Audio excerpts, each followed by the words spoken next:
English tutorial channel learn and enjoy সবাইকে জানাই স্বাগত। আজকে আমি পড়াচ্ছি ক্লাস 5 এর ইংলিশ টেক্সট বুক বাটারফ্লাই।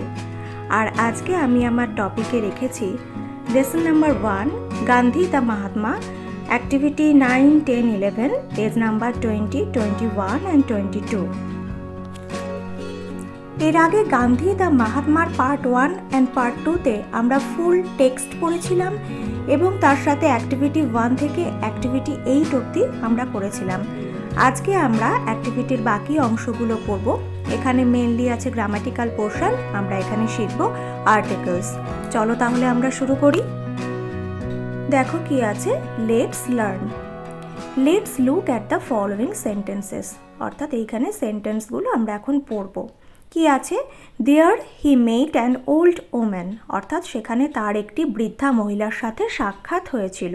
তাহলে এখানে দেখো কি আছে, an old woman.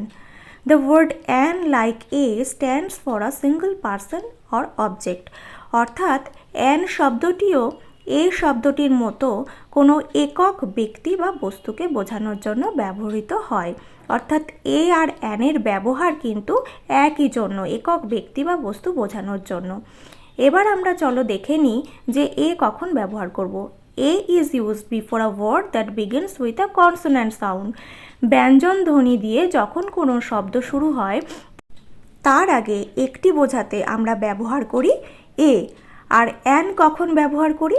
An is used before a word that begins with a vowel sound, অর্থাৎ স্বরধ্বনি দিয়ে যখন কোনো শব্দ শুরু হয় সেটির আগে একটি বোঝাতে আমরা অ্যান ব্যবহার করি। তাহলে কনসোন্যান্ট সাউন্ড দিয়ে শুরু হলে তার আগে এ, আর ভাওয়েল সাউন্ড দিয়ে শুরু হলে তার আগে অ্যান আমরা ব্যবহার করি। এরপর দেখো কি বলছে, let's read the following group of words. বলছে এইখানে যে গ্রুপ অফ ওয়ার্ডসগুলো আছে সেইগুলো পড়ি চলো। যেমন আক্রো, দেখো এখানে সি আছে ক, তো সেই জন্য এটা ব্যঞ্জন ধ্বনি বলে তার আগে আমরা ব্যবহার করেছি এ।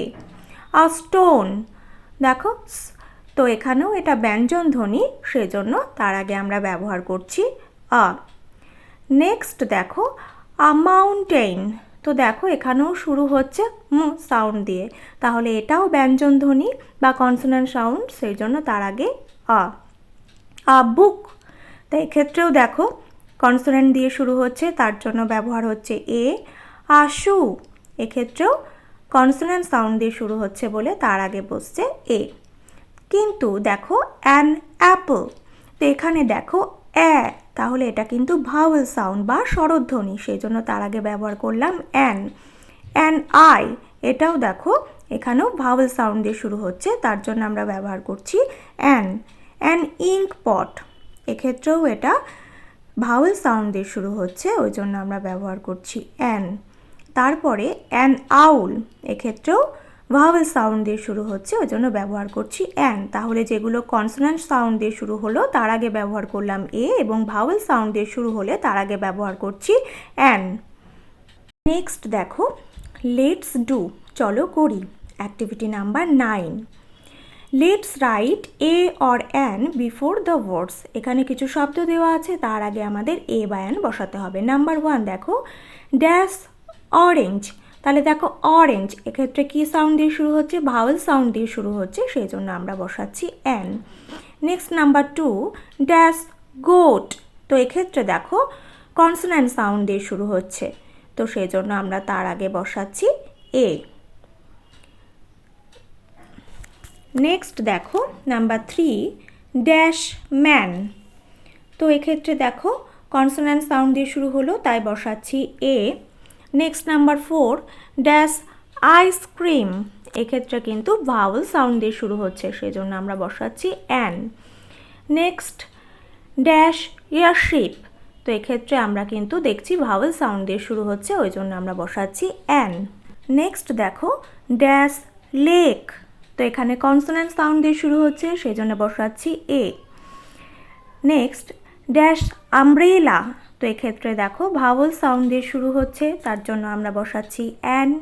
এবং লাস্ট ড্যাশ ক্রিকেটার, তো এক্ষেত্রে কিন্তু কনসোন্যান্ট সাউন্ড দিয়ে শুরু হচ্ছে, তার জন্য আমরা বসাচ্ছি এ। এইভাবে আমাদের এ আর অ্যানের ইউজগুলো ঠিকঠাক করে করতে হবে। এরপর দেখো কি বলছে, let's learn. Let's read the following sentences. চলো নিচের বাক্যগুলো পড়ি। নাম্বার 1 দেখো, গান্ধীজির ড্রেস সারপ্রাইজড দ্য বয়। গান্ধীজির পোশাক ছেলেটিকে অবাক করেছিল। এখানে দেখো কি ইউজ হয়েছে, the boy. Next number 2, he asked Gandhiji for the coin but Gandhiji refused. অর্থাৎ তিনি গান্ধীজিকে মুদ্রাটির কথা জিজ্ঞাসা করেছিলেন, কিন্তু গান্ধীজি সেই ব্যাপারে অস্বীকার করেছিলেন। তাহলে এখানেও দেখো, এখানে কিন্তু ইউজ হয়েছে দ্য কয়েন। কি বলছে দেখো, here the indicates the particular and specific person, animal, object or concept. তাহলে দা আসলে কিসের জন্য আমরা ব্যবহার করি? নির্দিষ্ট করে যখন কোনো ব্যক্তি, কোনো প্রাণী, কোনো বস্তু অথবা কোনো ধারণাকে আমরা বোঝাতে চাই, তখন তার আগে আমরা দা ব্যবহার করি। এখানে যেমন দা বয়, এখানে কিন্তু ছেলেটির সম্বন্ধে আমরা আগেই জেনেছিলাম, সেই জন্য সেই ছেলেটিকে নির্দিষ্ট করে বোঝানোর জন্য আমরা তার আগে দা ব্যবহার করেছি। এখানে যে কোনো একটি ছেলে বোঝালে এ বা অ্যান ব্যবহার হতো, কিন্তু এখানে স্পেসিফিক একটি ছেলের কথা বলা হচ্ছে বলে দা ব্যবহার করা হয়েছে। নেক্সট দ্য কয়েন, এক্ষেত্রেও আমরা জেনেছিলাম যে একটি বৃদ্ধা মহিলা গান্ধীজিকে একটি মুদ্রা দিয়েছিলেন, এখানে সেই মুদ্রাটির কথাই বলা হচ্ছে, তো সেই জন্য এটাকেও আমরা নির্দিষ্ট করে বোঝানোর জন্য দা কয়েন ব্যবহার করছি। নেক্সট দেখো বলছে লেটস রিড দ্য ওয়ার্ডস, অর্থাৎ চলো শব্দগুলো পড়ি। কি কি আছে দেখো, দ্য গ্যাঞ্জেস অর্থাৎ গঙ্গা নদী। গঙ্গা নদী কিন্তু একটাই আছে, সেই জন্য সেটি নির্দিষ্ট এবং সেই জন্য তার আগে ব্যবহার হয় দা। এরপর দেখো হিমালয়াস অর্থাৎ হিমালয় পর্বত। হিমালয় পর্বতও কিন্তু একটাই আছে, সেই জন্য এটাও নির্দিষ্ট এবং এর আগে ব্যবহার হয় দা। তারপরে দেখো দ্য মুন, চাঁদ কিন্তু একটাই হয়, তাই সেটিকে নির্দিষ্ট করে বোঝাতে আমরা ব্যবহার করি দা। দ্য বেস্ট প্লেয়ার অর্থাৎ সবথেকে ভালো খেলোয়াড়। সবথেকে ভালো খেলোয়াড় কিন্তু একটাই হয়, সেই জন্য তার আগে আমরা কিন্তু ব্যবহার করব দা। দ্য সান, এক্ষেত্রেও দেখো সান অর্থাৎ সূর্য একটাই আছে, সেই জন্য তার আগে ব্যবহার করব দা। তাহলে দেখো কি বলছে, the words a, an and the are called articles, অর্থাৎ এ, অ্যান এবং দাকে আমরা বলি আর্টিকেলস। এই তিনটে আর্টিকেলের কথা আমরা এখানে জানলাম। এবার দেখো কি বলছে, লেটস ডু, চলো করি। Activity 10, use the with the following words or word clusters and make sentences. বলছে নিচে যে ওয়ার্ডসগুলো দেওয়া আছে তার আগে আমাদের দা ব্যবহার করতে হবে এবং সেগুলো দিয়ে মেক সেন্টেন্স করতে হবে। ওয়ার্ড ক্লাস্টার কাকে বলি? যখন একাধিক শব্দ একসাথে বসে একটা ওয়ার্ডের মতো আচরণ করে তখন তাকে ওয়ার্ড ক্লাস্টার বলি। তো এখানে সান হচ্ছে ওয়ার্ড এবং বাকিগুলো এখানে হচ্ছে ওয়ার্ড ক্লাস্টার। তো এগুলো দিয়ে আমরা মেক সেন্টেন্স করব। চলো তাহলে দেখে নিই এগুলো দিয়ে আমরা কি কি মেক সেন্টেন্স করতে পারি। এখানে আমি আমার মতো করে কিছু মেক সেন্টেন্স করলাম, তোমরা কিন্তু তোমাদের মতো করে করবে। দেখো ফার্স্ট করেছি সান দিয়ে, খুব ইজি একটা সেন্টেন্স করেছি। The sun rises in the east, অর্থাৎ সূর্য পূর্ব দিকে ওঠে। নেক্সট ওয়ার্ড ক্লাস্টার ছিল ইন্ডিয়ান ওশান, অর্থাৎ ভারত মহাসাগর। তো ভারত মহাসাগর দিয়ে কী করেছি, yesterday our geography teacher discussed about Indian Ocean, অর্থাৎ গতকাল আমাদের ভূগোল শিক্ষক ভারত মহাসাগর নিয়ে আলোচনা করেছিলেন। নেক্সট আছে এল্ডেস্ট সান, অর্থাৎ বড় ছেলে। The eldest son of that family is very much honest, অর্থাৎ সেই পরিবারের বড় ছেলেটি খুব সৎ। নেক্সট কি আছে দেখো, ইন্ডিয়ান ক্রিকেট টিম। এখানে দেখো কি করেছি, the Indian cricket team won the world cup in 2011 for the second time, অর্থাৎ ইন্ডিয়ান ক্রিকেট টিম 2011 সালে দ্বিতীয়বারের জন্য ওয়ার্ল্ড কাপ জিতেছিল। এখানে দেখো প্রত্যেকটা ওয়ার্ড বা ওয়ার্ড ক্লাস্টারের আগে আমি কিন্তু দি ব্যবহার করেছি এবং মেক সেন্টেন্স করেছি। তো তোমরা কিন্তু তোমাদের পছন্দ মতো করে এখানে মেক সেন্টেন্স করতে পারো দা ব্যবহার করে।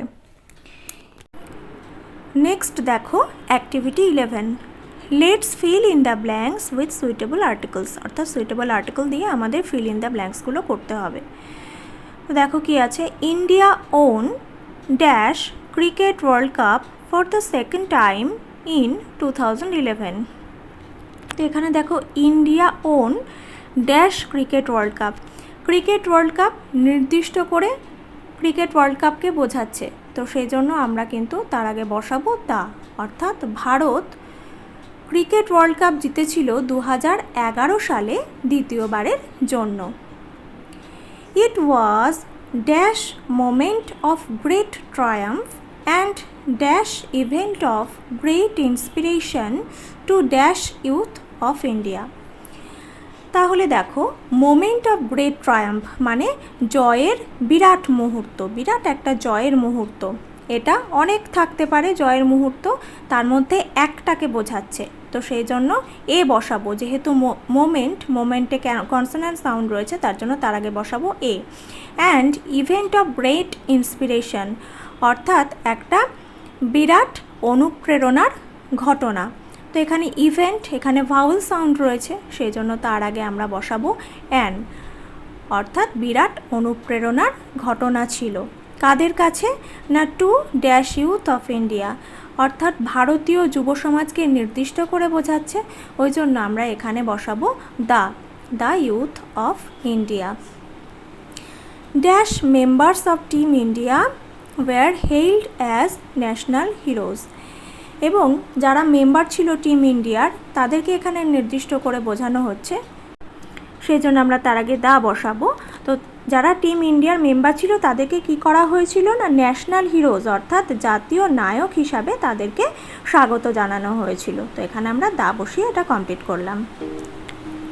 আজকে আমার ক্লাস এই পর্যন্তই। ভিডিওটি দেখার জন্য অনেক অনেক ধন্যবাদ। যদি তোমাদের ভিডিওগুলি ভালো লাগে তাহলে প্লিজ চ্যানেলটিকে সাবস্ক্রাইব করে আমার পাশে থেকো। পরের দিন চলে আসবো আবার নতুন কোনো ভিডিও নিয়ে। ততক্ষণ পর্যন্ত সবাই ভালো থেকো, সুস্থ থেকো। Thank you.